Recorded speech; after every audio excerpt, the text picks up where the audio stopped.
So I'm just informing you that there are going to be minor spoilers for the film, but not too much. And let's get on with the video. In many films these days, the main character always has a quote unquote love interest, and many people complain about it, and understandably so. I disagree with the fact that every love interest is not needed, but in most films, they're not necessary. Here's a simple way to explain why they're gratuitous. If you remove them from the film, does it change anything? If yes, then they're needed, and if not, then they're pointless. Now, I'm going to explain how the two films Whiplash, a film I love, and American Sniper, a great film, effectively use their love interests. Firstly, I've got to make sure that they're more supporting characters than love interests. It's not as broad as one might imagine. Now, Whiplash. Whiplash is a story about a young man, Andrew, wanting to be a great drummer.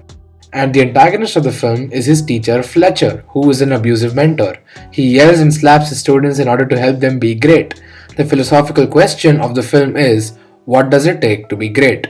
Without spoiling too much, there's a small side plot in Whiplash where Andrew asks out a girl Nicole, who works in the theaters. It's a warm and gentle scene where Andrew asks whether she would like some pizza, and once she accepts, he walks out smiling. In the beginning, it seems like this scene has no relevance whatsoever to the main plot, which is the relationship between Andrew and Fletcher. Now, as the film continues, Andrew becomes more obsessive over achieving his want.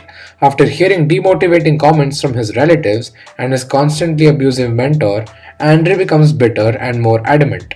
After a masterfully directed scene about their date, analyzed perfectly by Cinema Beyond Entertainment, check out his video, we see Nicole in a heartbreaking scene where Andrew breaks up with her. He talks about how they eventually won't be able to find time for each other and how they will start hating each other, things that haven't even happened yet. This makes us slightly dislike Andrew, but it works because we know how serious he is. Now, the reason Nicole is important to the film is because she's there to show us how determined Andrew is to achieve what he wants. He wants to become a great drummer. She works as a supporting character because she challenges Andrew's beliefs, and that makes for great storytelling.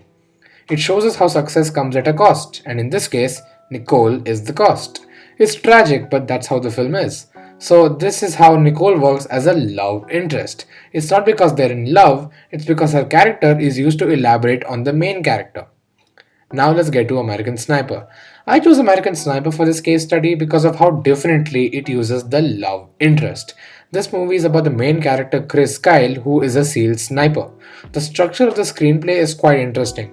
Kyle goes to war and returns home, and then goes back to war and then returns home. But the film manages to avoid its repetitive nature. During Kyle's training, he meets his future wife Taya, and after quite a few scenes with them, and once we have gained their empathy, they get married.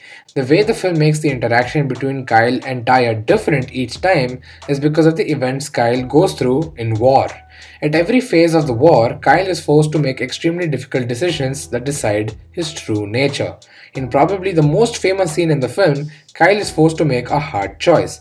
There's a young boy who's running to bomb a tank full of soldiers, and if Kyle shoots the boy, he would have murdered a child. But if he doesn't, he would have been responsible for the death of his fellow soldiers.